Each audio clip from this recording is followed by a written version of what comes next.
are the sons and daughters of the soul. We are resilient and forever forward thinking.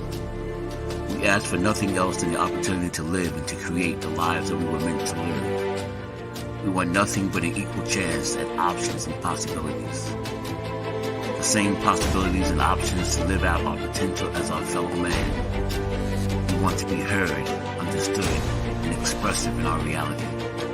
We are the future. We are the creative. We are here.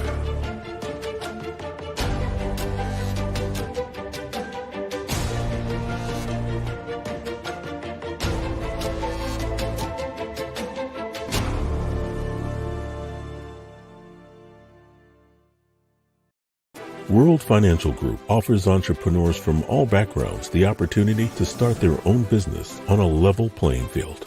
Dr. Yana Woodhouse, receiving the WCM Wall Street Pioneer Award by the United Black Wall Street of America, Inc., is one of those entrepreneurs. I see WFG and TFA as a place where African Americans with an entrepreneurial mindset can flourish.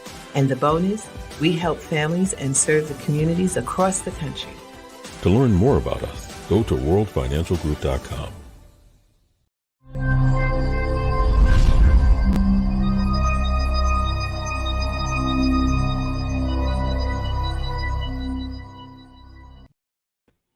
Hello, and again, welcome once again, everyone, to our last show of 2021. Probably one of the most traumatic years, I have to say, of my 56 years of life. And I am so happy that it is coming to an end. With that being said, no matter what comes our way, no matter what obstacles, no matter what roadblocks, no matter what pitfalls are put in our path, we as an individual, we have to be stronger than our conditions and our circumstances. And we have to do is we have to collaborate. We have to find like-minded people who share the same vision. We have to find individuals who understand the same concepts of what we're looking for. Once we do that, we're good. We're going to be so great. We're going to have the abilities to do much more than we ever possibly thought. But we got to get to that point. And today's show is about closing one chapter and opening up a new one. And doing that is what's going to change the manner in which we do what we do. Mother, I need you to close your door.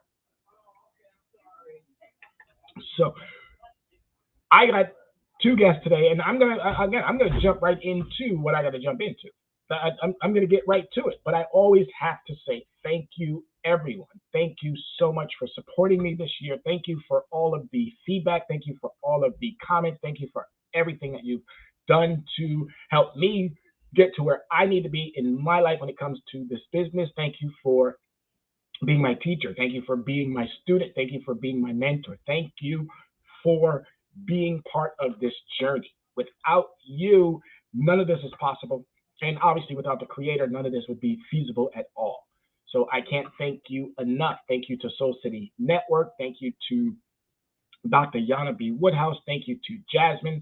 Thank you to Matt. Thank you to all of the staff there at Soul City. Thank you to my numerous guests that I've had over the course of this year. Thank you to everyone who makes the time. Again, we don't find time because you can't find time, but thank you for making the time to literally come and hear some of these important gold nuggets that I have to offer, because that's what it is. It's gold nuggets. It's to help you get to that next level. You got to get there. There are those of us in life that are going to be fine.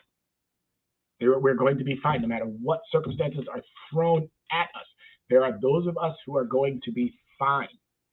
And there are those of us who are going to struggle. And those of us who already know how to help you out of these struggles, we got to be open to start listening. We're in a pandemic. This is something that I'm not going to say, I've only heard where it came from. I'm not a doctor. I'm not an epidemiologist. I've only heard where it came from. I follow the information based on my research, based on the science. But we're in the midst of a pandemic. The last one we had was 100 years ago. So I would still be hoping that our government would be able to protect us. But clearly, that's not the case.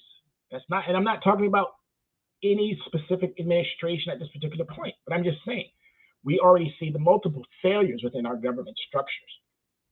And it's our job now to decide, not decide, oh, we're going to overthrow the government, another insurrection. Absolutely not.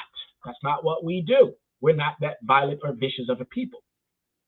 But what we do understand is that we are smart, we're intelligent, we're bright, we're brilliant.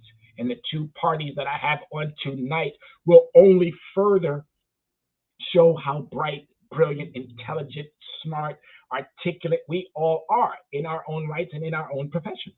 So as I stated, thank you, everyone. Thank you to all the new businesses that I got to see thrive and become something this year. To my niece, Shatika Garrison.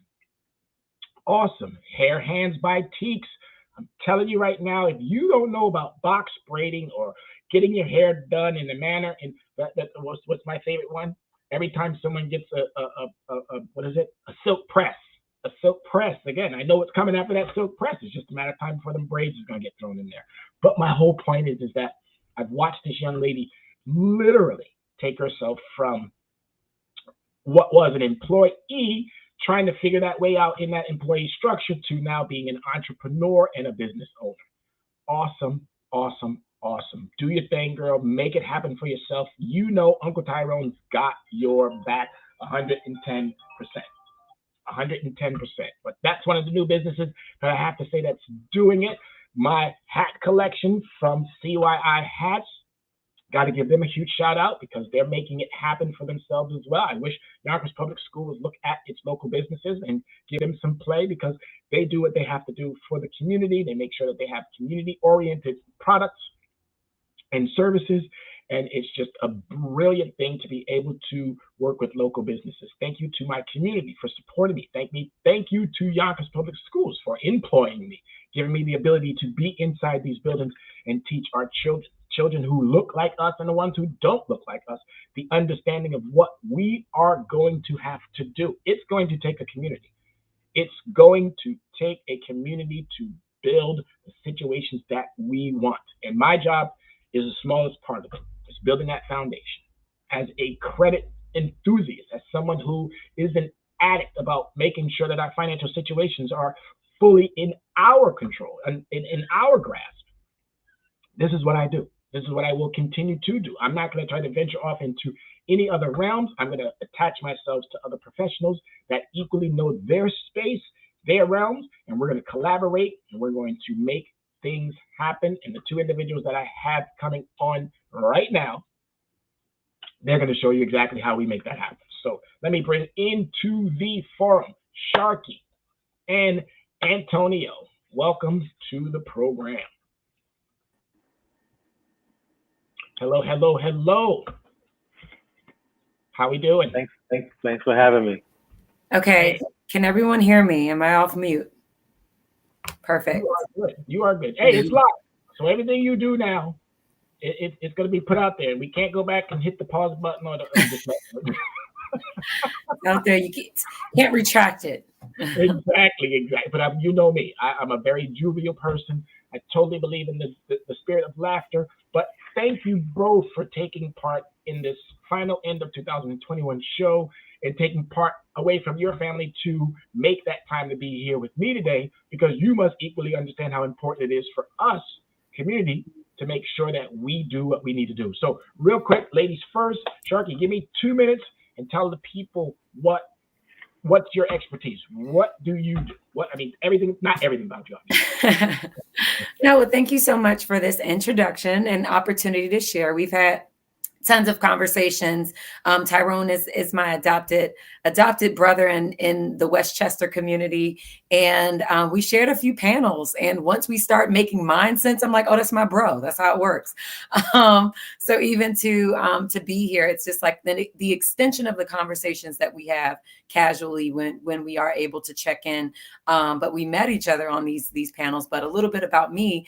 I'm Sharky David, born, raised, and educated in Washington, D.C. Always always say DC is a nice blend between a southern and a northern city. So I feel like I have best of both worlds. I was just there for the Christmas holiday to see family and just take a moment to collect myself so I could return back to the hustle and the grind of New York. But I have a background in English, sociology, and studio art. I also have a master's in counseling and my second master's in organizational leadership. So I always find that where there are people, there are problems. And I've always had a knack for solving my community's problems, big, small. I'm always asking for the capacity, the tools, the big bros who know more than I do, the young ones who are mentoring me and coaching me and teaching me on how to solve our problems. I find in most communities, they're self-sufficient, that are prosperous. They rely on each other. And I find that we're very prosperous people, and we just need to make sure that we're in a space that we continue to build out the systems of support and network and education, not just formal education. I'm talking dinner table conversations. I'm talking about just checking in and edifying each other and uplifting each other to be able to get to where we need to be. But that's a little bit about me. So yeah, I know Antonio wants to introduce himself too. Antonio, same question to you. Go right on ahead. So again, like I'll follow Sharky's lead. Thank you for this opportunity. Thanks to all your guests who are listening in. I'd say similar to like Sharky as well. Brother Tyrone and I are like brothers. I think we think alike, and we've always kind of thought alike. So it's an honor to be here. My background is I come out of investment banking. Work for some large firms that you may know, Goldman Sachs, JP Morgan, and I'm a financial advisor. And so I haven't come out of these big houses helping the 1% keep their wealth and even build their wealth financially, is working for myself to help middle America, especially people like myself, see how they can start where they are and they can achieve their goals and dreams. It just takes a plan, and put together a plan and show them how to do that so they can realize their goals and dreams and provide the future and the kind of lifestyle they want for their family. So that's a little bit about myself. Well, that's exactly what we wanted. Thank you very much. And again, I always tell everybody in the show, we got these wonderful devices and we use them all the time. So take a minute and send a quick, hey, you need to be tuning into this show to a couple of your friends, to a couple of your people. I do it all the time. If you go back and look at every single show, I might have missed one or two, but if you do go back and look at every single show, I get right on there. I hit my heart button, I hit the thumbs up button, and then I start going right to where it says share, and I share it with a bunch of people. So if you could, and even my guests out there who are viewing and watching and commenting and sending all your great feedback, you do the exact same thing. So take a minute. This is my minute to going out there and send it to social media. But this is things that people need to hear. When do you get in the room 3 professionals that are not jockeying for a position or at each other's throat for some promotion, when you get the opportunity to have them in a space where all they're about is you? Because that's what this show is about. It's about educating you, that public who is definitely going to need everything that we say. Literally, everything that we express is something that every single person who's listening is going to need. It's just that simple. As I stated before, I'm one person, and I love to be able to collaborate with like-minded, brilliant people who understand what their role is, who understand that we are going to need the community to do this. I wish I could just say I could do it all by myself. I wish I could, and I'm sure Sharky would probably like to do the same thing. If I could just do it without all the headache of other people who bring to the table. And I'm not going to say that they bring bad things, but it's just like, oh my God, really? This person bringing this one now? Oh my! I thought I was done with that. Mm-hmm. You probably get where I'm going with that. But like-minded people who understand, get it done, actionable. Can we get it done? Yes, we can. If we can't get it done, where do we go to find the solution to get it done? Where? Because it's out there already. I'm 56 years old, and I know good and well that there's more than enough solutions out there. I just haven't tapped into the right networks to be able to find those solutions for all of our people. And you can't help or save everyone. So with that being said, let's talk about briefly let's talk about 2021. Tell me one thing that you wish didn't happen in 21, Sharky, and tell me one thing that you were so happy that it did happen in 21. That is actually a really good. Let me think. One thing that I wish happened, and that I wish didn't happen. You're going straight into it, huh? So overall this year, I like this one. Craziest thing, I interviewed for some full-time roles with companies this year. And one of the companies was a company called WeWork. And it was soon after I transitioned out of a full-time business consulting role that allowed me the flexibility to grow the company as I saw fit at a co-working space here in Mount Vernon. Love the work, love the mission. It was definitely aligned to finding a co-working space in a predominantly Black town where people just need to go, not a library, not a coffee shop, but just a place to actually collect your thoughts and really build in the community such that people could exchange and grow their businesses and tap into those talents and services that they needed to grow their business. But I'm actually this year, I have a company called Connect CoLab. It's an organizational consultancy, and I do networking events, and I help organizations reach their market meaningfully, reach their markets to be able to share their products and services. And if I got that full-time role, I probably would have neglected the work that I was doing, my own business. And my company actually, I'm grateful that I didn't commit myself full-time to someone else's mission. And I was able to actually do work that allowed me to continue to build my own company. I thought that was powerful. So I'm grateful that that didn't happen, and taking me away from my God purpose and my God assignment with Connect. So I'm grateful that didn't happen. What am I hopeful that, what's the second part is, what am I hopeful that would have happened? It did happen, and one that you wish did not happen. Wish that I did happen. You know what? I wish, here's the thing. Today is the third day of Kwanzaa. And that third day that we celebrate is Ujuma. And oddly enough, that panel that we were on for the what was that called? Sorry, Juneteenth. It was called the Ujuma. I forget. Yeah, it was that symposium to have those really craziest things, synergies. Didn't even know that until just now. Just made the connection. But I thought about this collective work and shared responsibility on that day, and I wish, coming off of this George Floyd kind of this international race riots, and the way that we really held so many people accountable, like we can't breathe, stop kneeling on our necks. I wish that we were able to take that energy and take that passion and turn it inward to our community. And I saw more initiatives of this collective response about how we're going to respond within our community. I was kind of like trying to move with that momentum. And I've done about 40 events in a pandemic, and I'm just looking for new partners, and I'm finding them, but a little bit slower than I thought.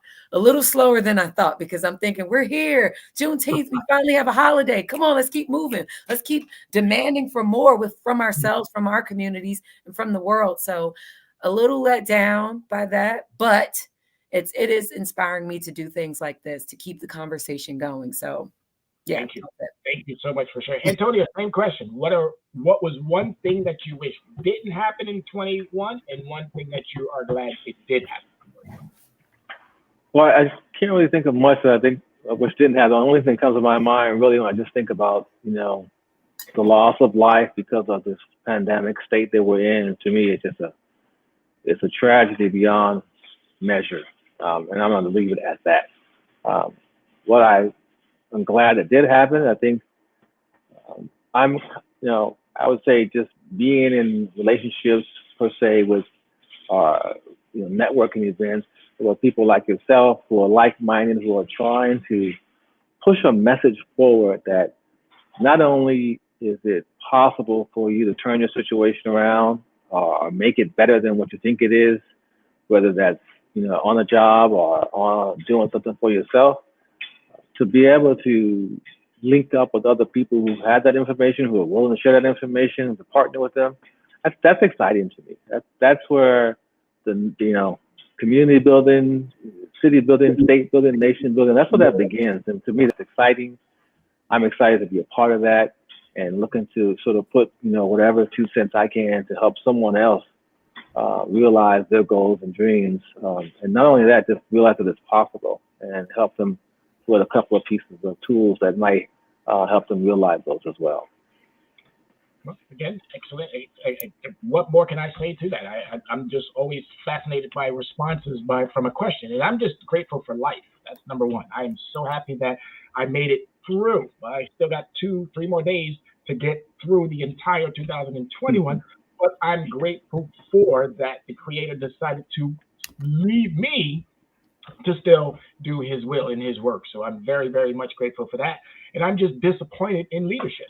I'm just extremely disappointed in leadership. The mixed messaging, the constant infighting, the united of the United States. I don't know. Were we ever united? I think we should have never adopted that name. And since we've had so many egregious abuses, like most businesses who change their name, Facebook, now Meta, maybe the United States should change its name to the Divided States. And then we'll probably be a bit more on track to maybe becoming a United States. Because right now, it's I'm 50, and I'm going to keep saying it, 56 years old, and I'm seeing things that I never thought that I would see in my life. I got to travel the world. I got to do some of the most exciting things that a poor Black kid from Yonkers, New York, probably would have never been able to do. And to have done that and now be back in my hometown and seeing all of what's going on, I'm just thrown back from it, but I'm still encouraged. And I know that the next year and beyond is only going to bring bigger and better things as long as we can, as you both have said, collaborate, find like-minded individuals that don't mind stepping in front of. Mm-hmm. I'm not getting to the back anymore. I'm sorry, I'm not doing that anymore. I'm going right to the front, because clearly those in that middle realm aren't saying enough. Those in the back have a lot to say, but they're not making their way to the front. They just want to stay in the back and keep talking. But when you are right at the front, guess what? Oh, I'm ready to start letting it out. I have no other choice. We have no other choice. This is my new slogan for 2022, Built Broken System. Built Broken System. This system wasn't designed for us. It wasn't built for us. It was built broken. It was built broken from day one. Mm. And unless we decide to orchestrate something that's going to be somewhat conducive to us, the people who look like us, we're still going to be operating on a built broken system. Mm. The narrative doesn't even fit the things that we do. Are we lazy? Never. I mean, when they say people are lazy, we know who they're identifying, or at least attempting to say by that. We're the most resilient. Are we mean and evil people? Never. I just wrote it in my post. If Rand Paul, who was saying that, he said something outrageous. And I believe Rand Paul's and most of these Anglo-Saxons, a lot of their fears coming from, they're fearing that we're going to do to them what they've been doing to us. Yeah. That's why they're trying to grasp to every little kernel of greed that they can grasp to. But I'm here to tell them all. I'm here to tell every single last one of them. We don't want your ill-gotten goods. They are yours. They are yours to keep. But if you choose to want to leave this United States of America so we can make this the, again, life, liberty, and the pursuit of happiness, America, then let us do that. But if you want to go off and venture off into another island and discover somewhere somebody else is occupying, go on, go right on ahead and do that. But leave us to making this the country that we knew and believe it still can be. Mm. That's where I'm at right now. And the only way to do that is by having individuals like the two who are here to help me get this message out that we got to do it. We got no other choice. We have no other choice. None. Zero. So, Sharky. Yes. If Bill Gates or Bezos came to you and said, "Hey, I got $100 million for you. What are you gonna do with it?" Well, shout out to Bill Gates for the 3 degrees I was able to earn. I actually I'm a Bill Gates Millennium Scholar. Ooh, All 3 degrees that I have, he actually paid for already. So, ain't nothing wrong with that. yeah, shout out to philanthropy actually done right. I would say the premise of his scholarship was that I can't solve all problems, but if I select people from their community to give them the tools, they could solve their own problems. I'm like, I'll take it. We're I'll gonna reach take out just it. because you have degrees from him. We're gonna reach out to him in an email one day. We're Oh definitely yeah. gonna. Um, I'm sorry, I mean to cut you off, but he sponsored a school here in Yonkers. Yeah, Yeah. he has some, some people try to step in and do everything for you and say, I have the answer. He said, I don't have the answers, but I know Sharnetta from Washington, D.C., the little project, she gonna figure this something out. Maybe we should just fund it so that she can figure it out. And I've been figuring it out ever since. Nice. But Nice. Oh my God.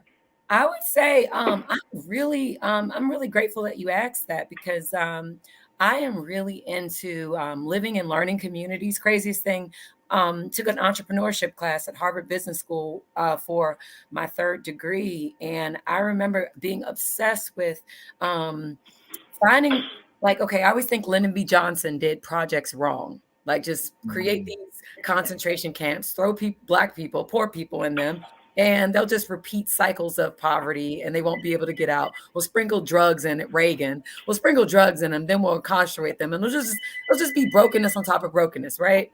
But I am very interested in creating living and learning communities that allow for the transition of the growth of businesses, entrepreneurship, innovation, all types of services to be able to continue to not okay, this might sound not as much as the welfare system, which really focuses on handouts, but really hand ups, such that we are self-sufficient in this collective work and collective responsibility is something that is ingrained in us. Like I've studied abroad. I studied abroad in Tanzania my sophomore year in college.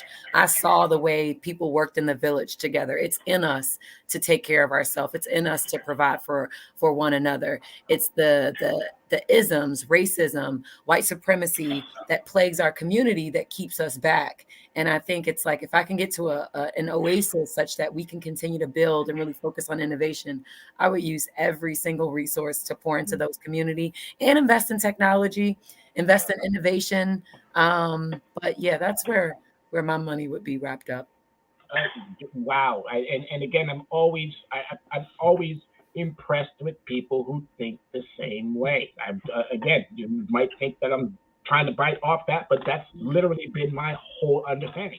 Why don't we have more communities where you don't have to look at things as a welfare understanding? It should be, hey, you live in the community. We want to make sure that you can get back and forth to work. We want to make sure that little Johnny or little Susie or little Uniqua or Shaniqua or whomever can have somewhere to go while you got to go to take care of whatever it is that you have to take care of. Why should it be that, oh, well, we just can't? I think it's the will to want versus the will to say I can't.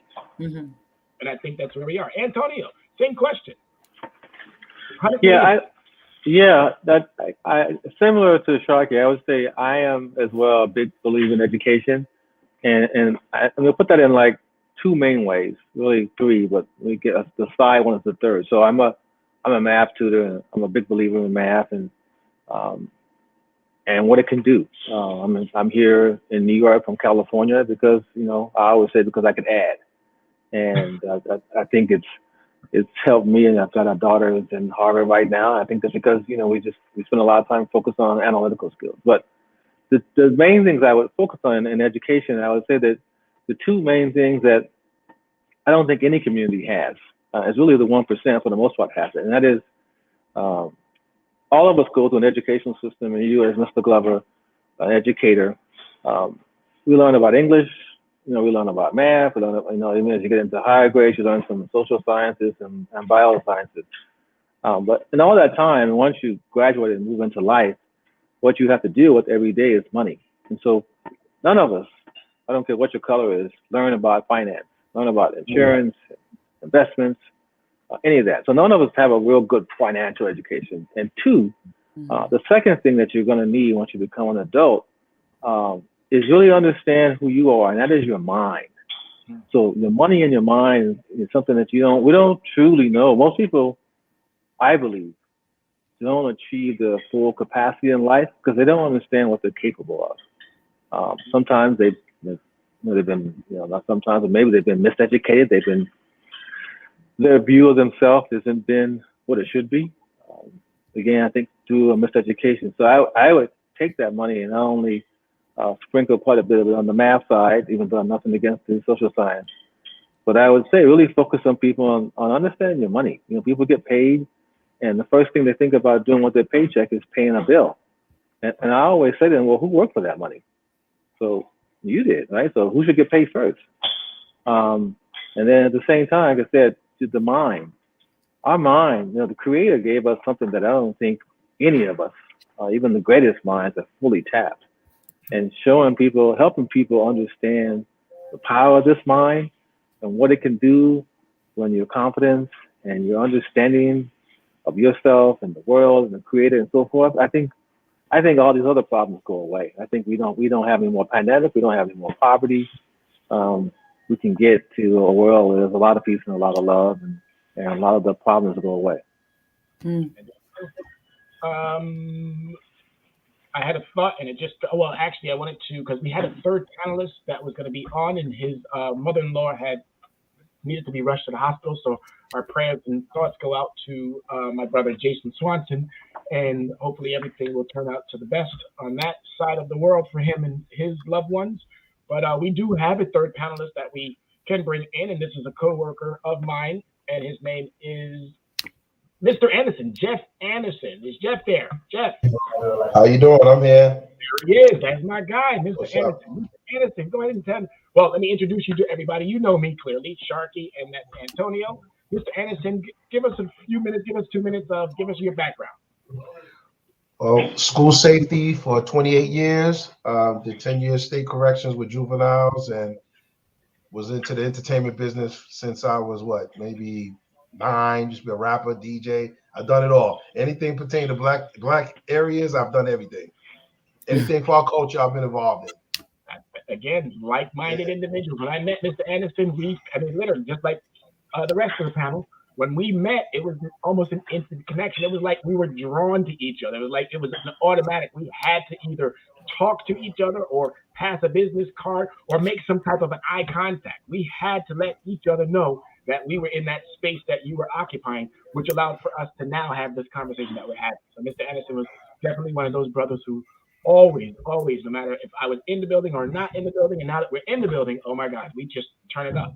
We just have a great time. But I wanted to have somebody who's equally in that education space but from a different level. How do you see it, Mr. Anderson? How do you see education? And I'm going to pose this question to the 3 panelists. How do you see education today?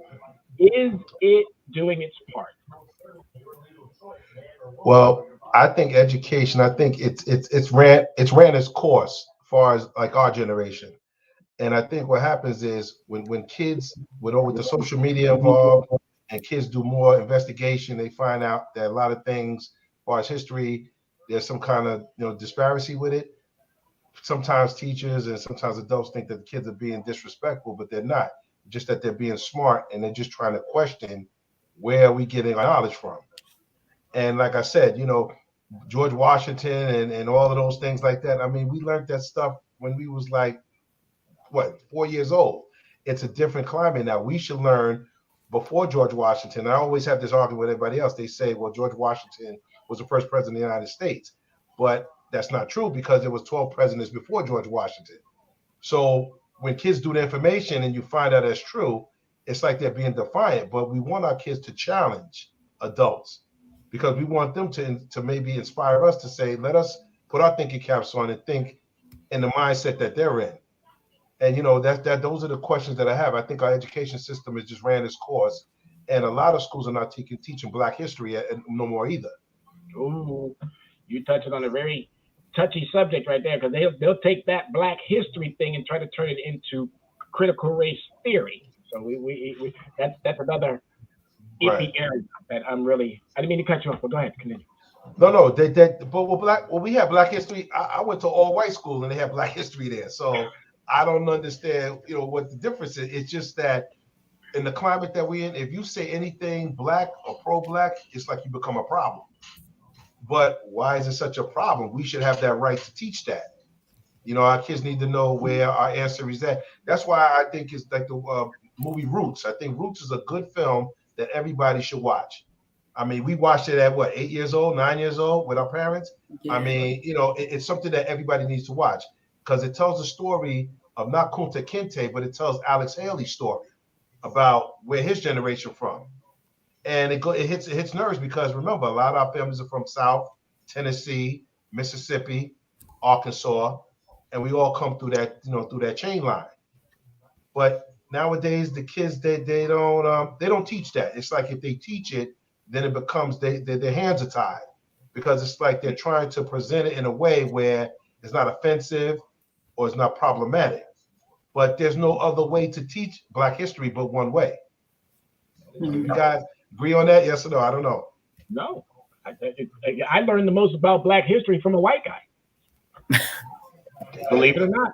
Sure did. I learned the most about Black history. We were on a trip in Washington, D.C., and this white guy had me in tears talking about Martin Luther King. He did. He did. I was like, wow. He knew more about a leader that I should have known a little bit more about. And he had me literally coming down the face. Sharky, same question. Is our education hitting the mark or missing the mark? I would definitely say as it relates to when I think about graduation rates, I was just telling you this morning within our community in Mount Vernon, the high school is organizing community walks to actually address the internal issues that students are facing. I believe have a bigger concept of what education really is. So when I think about education, it comes from the Latin word educre, which means to lead out, to draw out. So as an educator, as an educational consultant, as a learning designer for adults, I think a lot of times we focus on K through 12. Is that failing students? Or is that failing young people? If we don't learn how to educate people from 18 to 65, we in trouble. Right. Because if we grew up in these failed systems, that if you don't get 18 years of stuff jam-packing, it's not just waking my son up and going to school. It's Saturday enrichment. It's taking him on field trips. It's me taking him to the grocery store. It's me taking him to the laundromat. It's me taking him to the extracurricular activities at the library. And on Sunday, it's me teaching him faith. It's saying that when I don't have the answers, this is what I do. I'm from the South. This is what we do. You better learn to pray. You better learn to sing a song. You better learn these hymns. I don't know. Work for me, okay? There'll be some times when mommy's not there. You better learn this song. You better learn how to pray. So to me, I think education is also what I talk about at the dinner table. Education is what I show my son what my hair looks like and how we treat our hair. Education is what he eats. Education is what I cook in those recipes and why I bust out this recipe instead of the other recipe. We do this for special occasions. And my grandmother taught me this. So education isn't just the institution. And if the school institution is failing us, of course, is the household institution failing us? Yes. Like if you can't tell your baby girl to take that stuff off her hair, she looks crazy. Learn how to do your own hair. If we can't say this recipe then saved us, and when you're on a budget, this is how you cook, okay? This is important. This is a real important skill. This is how you iron your clothes because you can't take everything to the cleaners all the time. And when the washer machine breaks, this is how you wash. This is how we used to wash. Like all of these things are education. And when I find that people don't know their history and when they don't know who they are, they can't educate. And education starts at home. And when you don't understand, or we all got these noses, or we all got this ability to cook, or we all have, and I walk more boldly and more confidently in the things that I know that I'm connected to. And it was, my grandma is I'm third generation property owner. and back in the English times, you would have last names that identified what your service or products were: the Smiths, the butchers, the bakers. And you were classified in this English system by who you were. Names, last names, your surname was really important. And I started thinking about, if my family was known for something, we would be the landowners, we would be the property managers. So when I think about all these degrees that I have, nobody taught me how to get a house. But that was my birthright. That's what my grandmother taught me. We own properties. We put our money together and we buy properties and we manage those properties and we rent them out to people.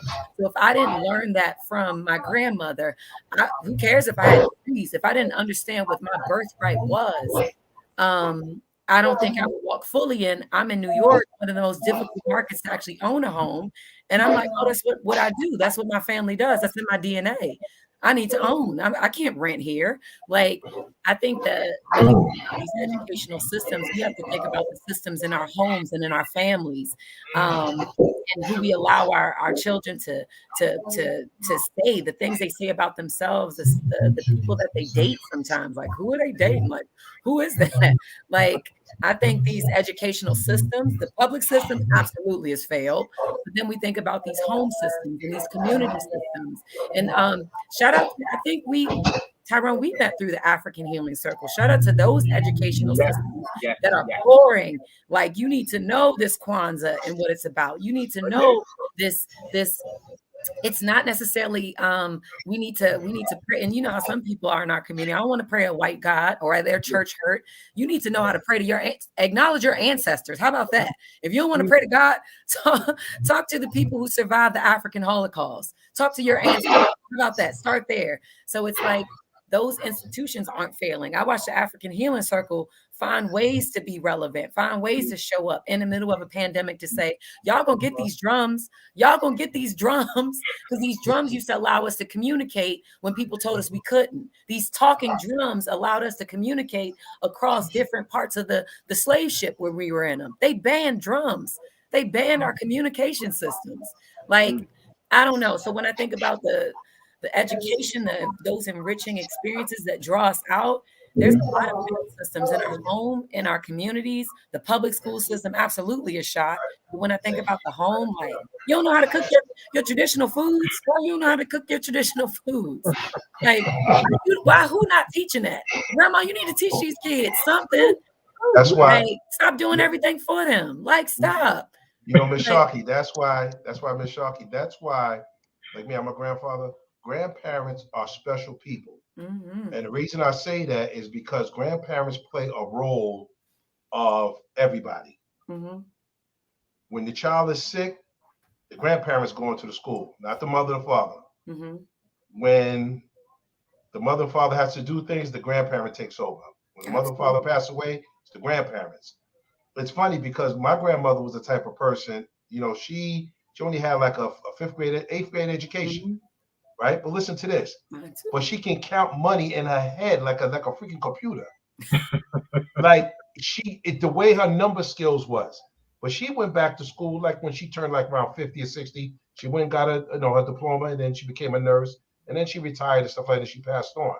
But that's the thing about us. We have this ability to do math because everything is based on math. The whole world is based on numbers, and we subconsciously. Black people have that math ability. We don't teach enough of math, the right math, not the math that they got, the right math.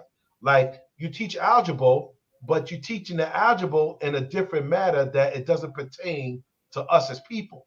Because when you look at the pyramids and in Africa, those math is a whole different type of math. And that's where they actually got math from, the pyramids. That's where they actually got it from. Mm-hmm. So it goes back to what I was saying before. We don't teach African-American studies whatsoever. And one more thing I want to add to that, us as Black people, we are so divided with each other. West Indians don't like American Black. The African Blacks don't like the American Blacks. American Blacks don't like this Black. We are the same people. But I'm just going to ask this question. Mr. Antonio, where did that start? Where the separation of us as Black people don't acknowledge each other? It's a good question. I would just, I think, you go back to the time of the good book, where there's always been division. But one thing I know is that, love and togetherness can conquer all that if we even just, do half of what Sharkey mentioned. And so I would just kind of take it a little bit different angle. I think you have all these things because you don't have a full understanding, or people don't have a full understanding. And that's why I go back to my point. It's like, I think the biggest thing that we need to really educate people on is, one, money. If you don't understand money and finance, you're destined to live without it, unfortunately. Two, you need to understand your mind. The creator, I don't care what book you subscribe to. He says that you have the power to do more than you can even imagine, but some people don't. And that's because I believe they don't have a full understanding of how the mind works. And and I believe if we teach our children, and we give them, if teachers like Mr. Glover go to school with that energy and passion, they're like, you are going to come out of here with something that you didn't know. And that this school is probably not totally geared to be teaching. So to kind of answer Brother Glover's question about the education, I think we have some challenges, to put it lightly, but I'm hopeful with people like Brother Glover going to school every day, grossly underpaid. I mean, it's just kind of silly, quite frankly. The right words would be curse words, which I won't use, but understand. We need, people need to understand money. I mean, Sharkey talked about home ownership. You got to understand your credit. All these kind of financial fears. You just can't survive in any world, any country, without understand how money works. And I think if you can get, there's a favorite story that helps me crystallize my point. And what I did, similar to Sharkey, whatever my children read in school, I read the same book. Because that book was geared to their age, to help them understand some view of the world that the teacher was trying to get them to see. And so I would read that book for the same reason, to understand, to talk to them about life through what they were seeing and learning through the books they were reading. Right. And I say that to say there was I'm not a proponent against anything, but there was a mythology book, and it showed how this one guy, a child, maybe a teenager, was going to school like almost every other day or whatever. Some guy was beating him up, and one day he came home and his mom said, you're the child of a god. And that guy left his house, found the guy who beat him up, and whipped the crap out of him. So what changed about the child? Did he get stronger? Did he learn a bunch of math? Did he get judo that day? Nothing. What changed was his mind. Something clicked up here and said, wait a minute, this isn't right. And he went and found the guy and whipped his tail, and so things. So that's why I say money in the mind is game over. I was, to your point, Antonio, it was crazy. I was talking to my great aunt, who I did Christmas dinner with. She's from the South, grew up on a farm. She's the youngest of 13. We had a nice little talk today, and she was saying, she was reminding me there was a woman who was in an abusive relationship, and she told the woman that she was the best. And she told her, like, you're the best at what you do. She was a mother of 3 in a domestic violent situation. And she was the child caregiver for these 3 daughters. And she's like, she saw into the situation, but she was just telling her, you're the best. And she was like, who told you that? And my great aunt is about 75 years old. And she was telling me, my dad told me I was the best. That's like, he told me that when I was a little girl. I still believe it. I'm 75 years old, and that's education. My daddy told me. We're walking around without identity. And to your point, Ando, I'm married to a first generation American Caribbean man, and I'm raising a child in a multi-ethnic household. My husband's his family's from St. Kitts and Nevis. He was born in the Bronx. He was the first of his siblings to be born in the Bronx. I'm a descendant of American slaves and Black natives in the U.S. So understanding this divide is something that I'm just learning about. Even Christmas conversations. I was they were talking about, oh, the Black Americans. You know how they are. I'm like, I don't. Right. What is it? Help me understand. His family is, Yeah. for the most part, Caribbean. So I'm like, what is it? Like, let me know. There are divides that I do. It's crazy because living in Westchester, particularly Mount Vernon, you see how divided it is. And I come from a city. And if you know that, I'm sure you all know the history of Washington, D.C. A lot of people migrated from the South, the Carolinas. I have family from North Carolina and the southern parts of Maryland for a better quality of life. And some people took it all the way up to New York, or for opportunities or work. So you have these families that came from all over. And I was groomed in a space that we are cousins. Like, it's all of us. It's us versus them. Like, real talk, real plain. It's like nobody's about to say, oh, you this or you that. And you do have your pockets of people. But when it comes to how they view us, they don't know the difference from me being African or a descendant of American slave. I'm dark skinned. I got a fluffy puff. Like, she's Black. No one knows, like, was she from Jamaica or she's from the islands? Right. You're less than me. They're not about to decide. So we create more division when they saying, all y'all Black, all y'all Negroes, all of y'all, get away from me, answer my phones, be my janitors, watch my kids, just collect my trash, and that's it. You're not gonna lead no companies. Like, to them, it's just like, so why do we create more division when to them it's like, y'all all Black people. Leave me alone. I can't tell the light-skinned ones from the dark-skinned. I don't know. All I know is you're not gonna be leading no company I'm working for.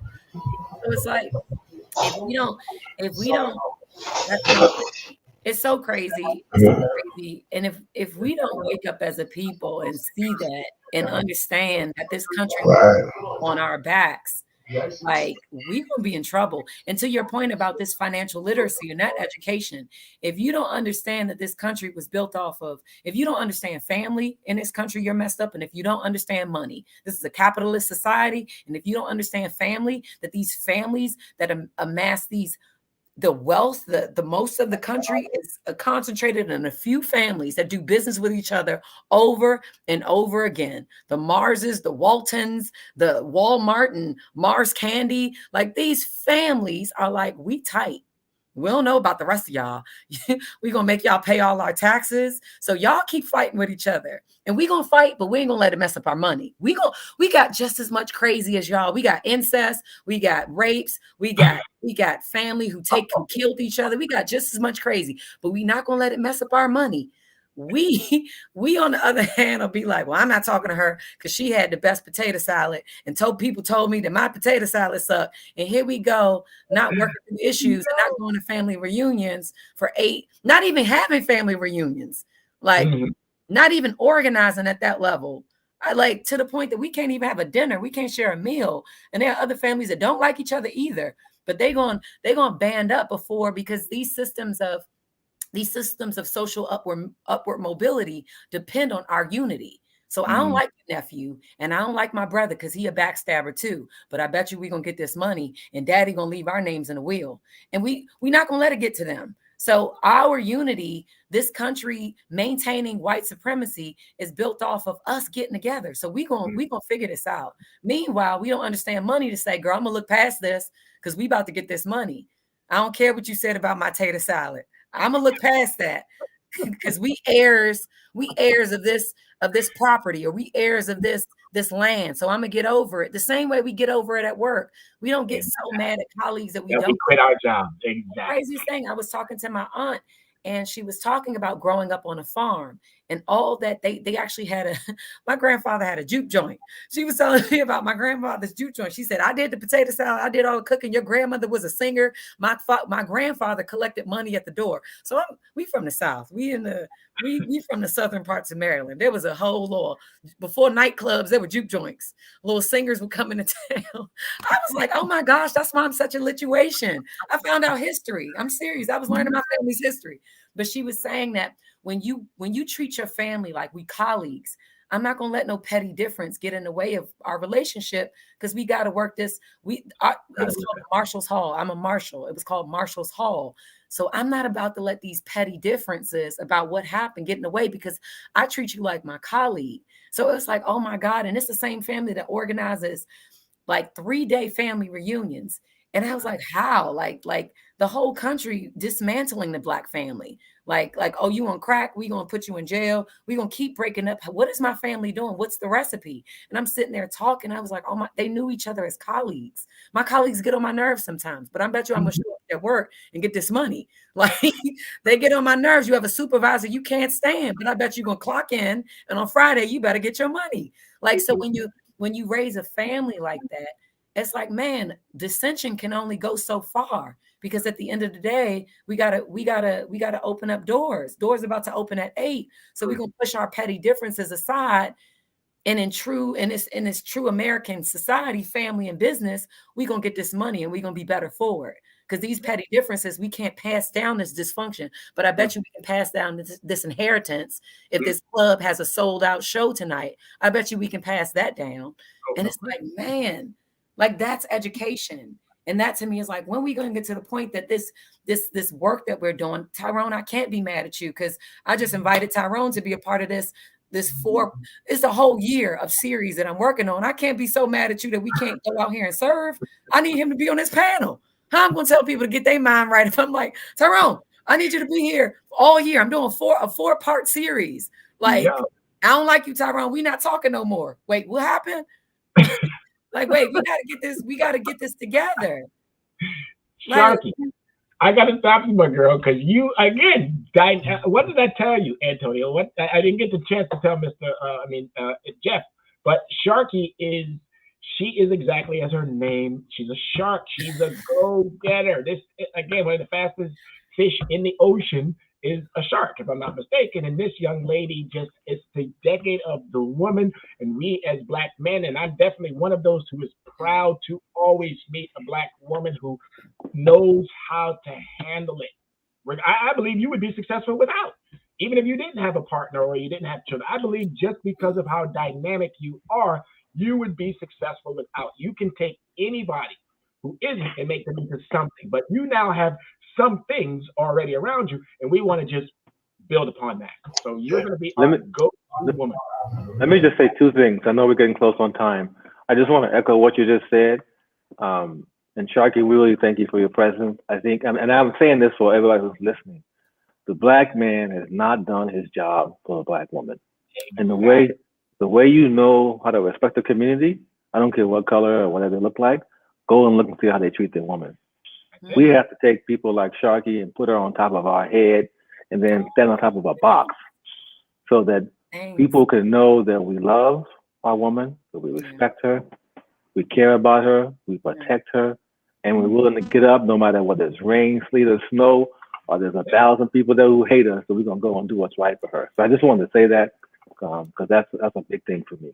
Well, before I wrap this up, we got about 30 seconds apiece. Obviously, Sharky, go ahead with your New Year's. Well, what do you want of 2022? Oh my gosh. My theme for this year is audacity, abundance, and alignment. Just all busting up. I want some dreams that scare me. I'm going into this year and thinking about a team. I talked to you about this earlier, that I'm not doing this by myself. The Most High already told me that what I'm giving you is big. Find thought leaders, find partners to do this work. So that's where it is for me. But conversations like this that edify me, that uplift me. Thank you so much for those words of encouragement, Antonio. I'm so grateful to be married to a Black man. I feel like the first men who ever loved me were Black. And I would be remiss if I didn't tap into that excellence that exists in us. I do feel uplifted and received in this new community, and I'm coming with all my history and all my fire, like Tyrone said. I'm pushing through, and we're gonna get this unity that we need, and we're gonna get it. We're gonna get it. I am so sorry. Go ahead, Jeff. Oh, me? The first thing, regardless of what's going on in the world, you got to sign this Voters Act. It has to be done. You have to sign a Voters Act for Black people to vote. If you don't do that, we're not going nowhere. That should be the first thing on the dinner table, January 1st. That they have to sign that paperwork, because in the Constitution, and I tell people to go read it. If you look in the Constitution, the 13th, 14th, and the 15th Amendment, it shows where we're less of a people. You got to really read it. And they got to change that Constitution, that wording, because they're playing upon that. And that's the first thing they got to do, Jeremy, for us to sign that Voters Act. Antonio, really quick. I'm with you, brother. I'm always with you. Get your credit score together. Let's build something. That's it. I love you guys. I can't thank you enough for taking the time out of your day to come be with me. Sharky, again, my thing for 2020 is to lift everyone up. Everyone. And especially, as Antonio so eloquently alluded, our Black women. So congratulations to all your success, Sharky. Mr. Anderson, you know you're my brother from another mother. And Antonio, you could have been my brother. I'm almost sure if I went back in here and talked to my mom, she'd be like, yeah, son, we got another brother out there. His name is Antonio. Hey, Mr. Glover, before you hang up, Sharky, are you you from Mount Vernon? No, I'm from Washington, D.C., but I live here. Oh, you live in Mount Vernon? Yes. Okay, I'm part of the Mount Vernon Classic Car Club. I'm one of the administrators there. Yeah, we do all the classic car shows. We need to connect. We're connecting. We are connecting. I have one thought for everybody that please let's not make this be the first. Let's make this be the next of many to come. So on that note, I got to wrap it up. You guys have been a wonderful panel. Thank you so much. Again, tell your families I thank them as well for giving me the time. My name is Tyrone Glover. I am your Dress Down CEO. Thank you for watching. And you can always reach us at Leverage Credit Recovery. And I will make sure that I get your emails and everything out there. LeverageCreditRecovery.com is our website. LeverageCreditRecovery@gmail.com is our email. Thank you so much, everybody. I so appreciate you. Thank you. Happy New Year. I will be calling you guys, obviously, to, again, share some of that, more of that love. But we're going to be collaborating as much as we possibly can. Peace, and everyone be safe. Absolutely. Bye. We are the sons and daughters of the soul. We are resilient and forever forward thinking. We ask for nothing else than the opportunity to live and to create the lives that we were meant to live. We want nothing but an equal chance at options and possibilities. The same possibilities and options to live out our potential as our fellow man. We want to be heard, understood, and expressive in our reality. We are the future. We are the creative. We are here.